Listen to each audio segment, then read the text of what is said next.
Hi, I'm Dave. Welcome to the channel. In this video, I'm going to take a closer look at the Slottit Mercedes 190E.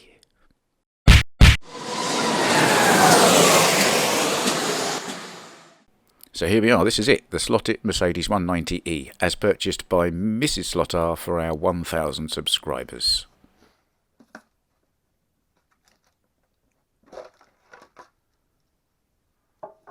Usual kind of Slottit thing. Orange cardboard, bit of plastic in there to stop it all running about, a few spares in the bottom including the evil clip for their digital chip, which we won't be going anywhere near. So it is a very nice car. I mean, there are no flaws in the paint, there are no tears in the decals, it is very nicely presented. Perfect? Maybe not quite, but you'd give it 9 out of 10 at least. Maybe 9.5. Underneath though, well, yeah, the guide is, as usual with a Slottit, fairly terrible, as are the wheels. Basically, a Slottit car is assembled. It is definitely not in any way ready to run.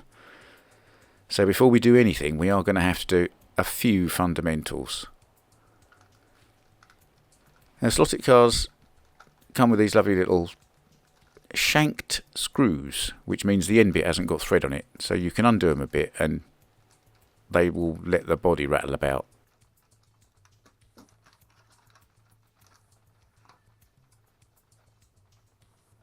And there we are. They're all fairly standard looking inside.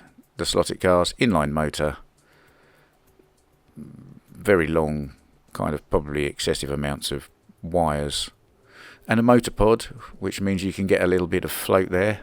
You can see why the front guide is terrible. It's the far too much wire, not really making a spring effect.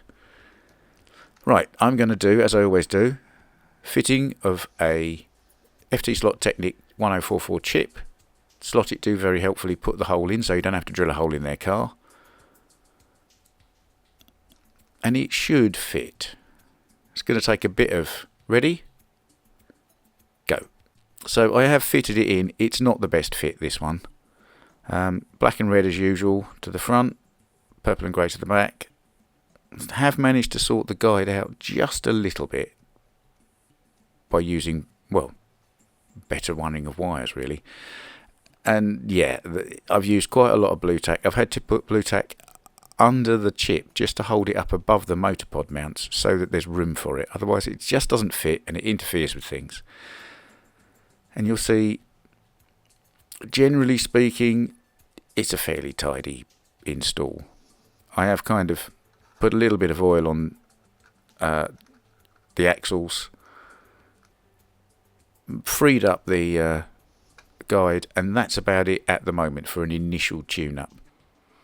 So here we are then, car on the turntable. I have shown you this shot before in that previous unboxing video, but I mean, just look at how lovely that paint is on there. That sparkle in that metallic green is something to behold.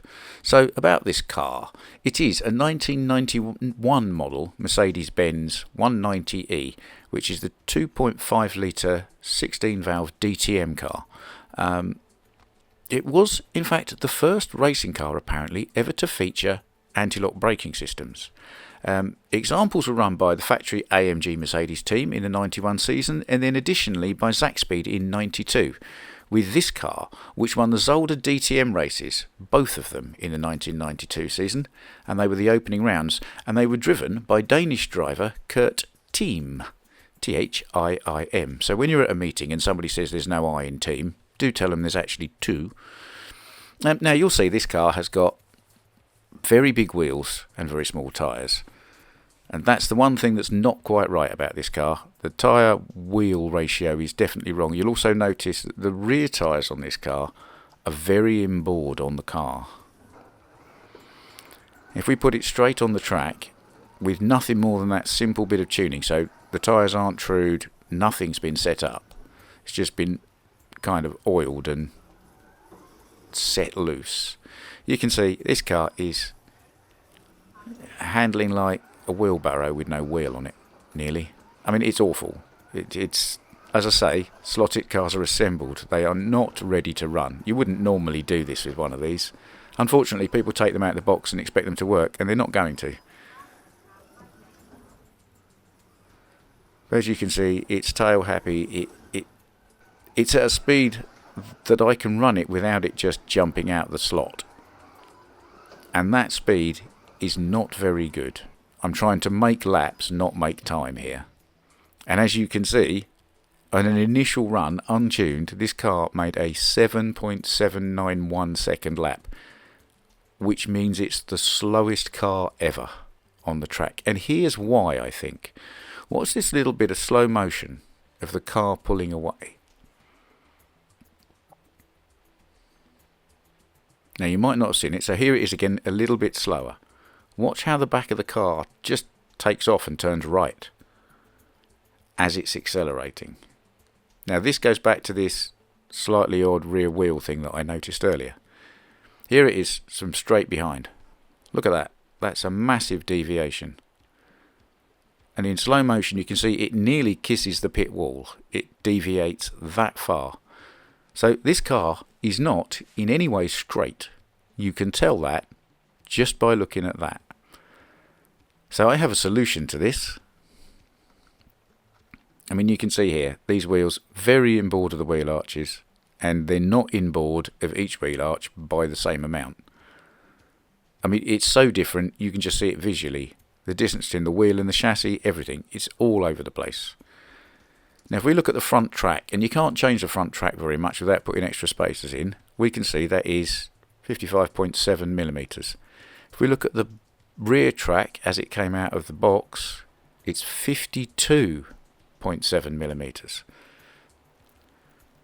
Now, this is my setup plate. This is my setup plate to my design, and I got somebody to make one. In fact, there's 4. You'll have seen Rob from Swift Slots has got one as well. I put these grids on them as centre line. And this is why. So you can line the car up through the screw holes with the centre line. And there's a hole through there you can see, and line up the centre line. So you know that the car is in the middle of the block. And you can see that the car is straight, because if we look at this line here, you can see the engraved line in the block is in line with the side of the chassis. So if we look at the front right wheel, now these grids are 5mm squares, so that tyre is sticking over that by what would you say, maybe 2mm? And the one at the rear, maybe by 1mm, certainly less.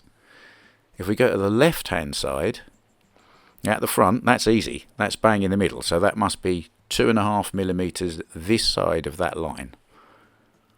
And if we look at the rear one, it's basically touching it. So I think that 3mm is 2mm on the left and 1mm on the right that need adding to the width of the track, at least, in order to square this car up and make it pull away straight.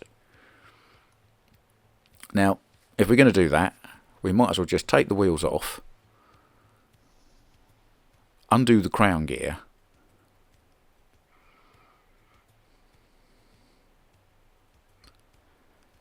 which means the axle should just slide out. Now we just pop the crown gear down there for a bit and put that to one side. And then I'll put the wheels back on the axle. Doesn't really matter where, as long as they're on the axle at the moment. Get the Swift 16 tyre truer out. Pop it on there. A little bit of soapy water and a paintbrush.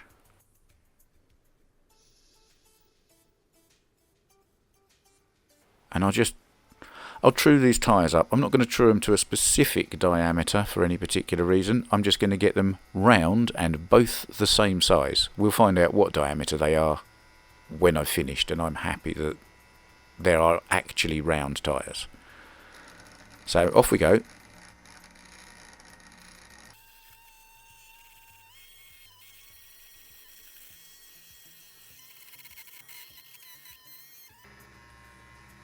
They were pretty good. It hasn't taken very much to get them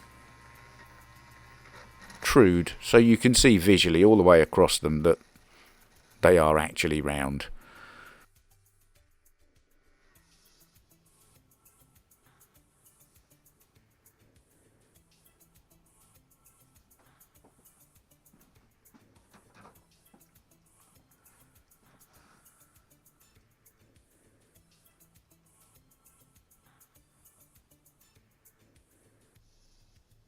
So I'll get the micrometer out and just check what size they actually are. That one was 18.7 millimeters. That one's 18.8. Try again. 18.8. Yeah, so they are both the same, and they are definitely round tyres now. Clear all that away. Reverse the procedure and put the axle back in and through the crown gear.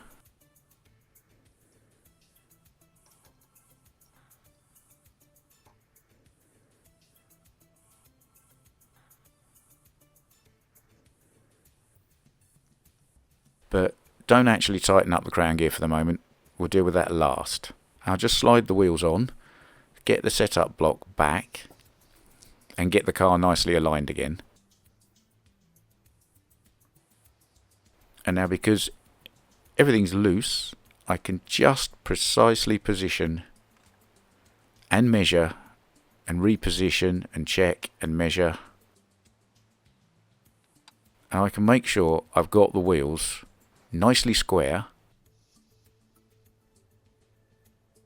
so that the offset is the same on both sides, and the car should then at least run true and not take off and turn right like it has been.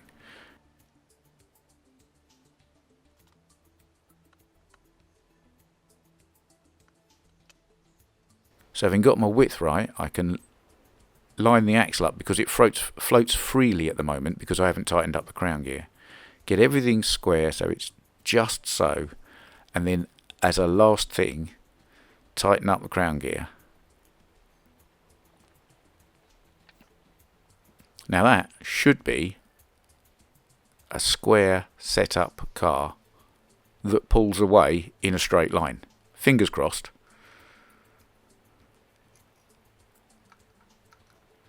And you can see the wheels are now nice and flush with the arches, much more like the real race car was. The front wheels I've pulled apart slightly. You can't pull them apart too much without spacers, but a little bit of lateral play in that front axle is never a bad thing.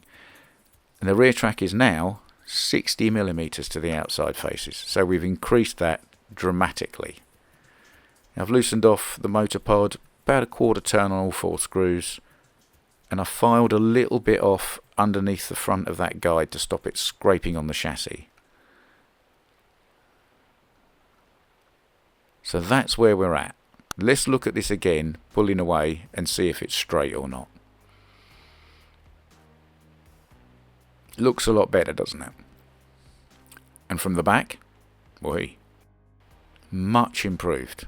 Probably still a little more I could do, but it's close. So we have gone from the world's worst 7.791 second lap.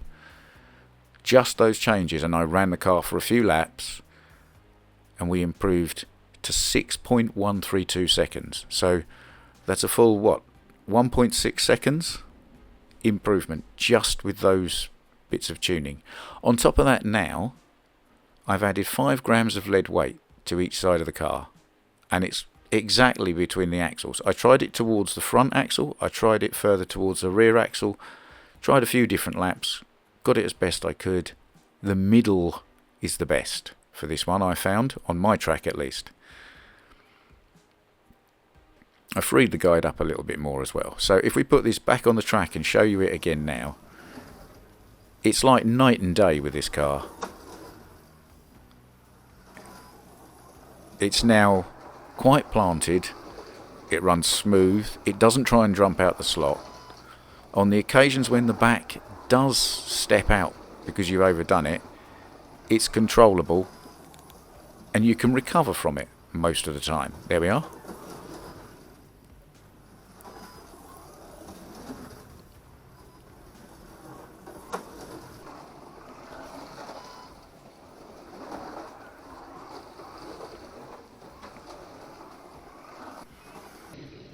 Oops. So we went from 6.132 with a little bit of lead and a little bit of fettling. We got down to a 5.971. Now this is an important number because in my head 6 seconds and faster is a good car. That is the good car, bad car line. So we've done it. As always, thanks for watching one of my videos. If you liked it, you'll find a button specifically for that. Please subscribe to the channel because it does all help. And if you hit the little bell, you'll get a notification the next time I post a video. And of course, check out this Slot Car channel.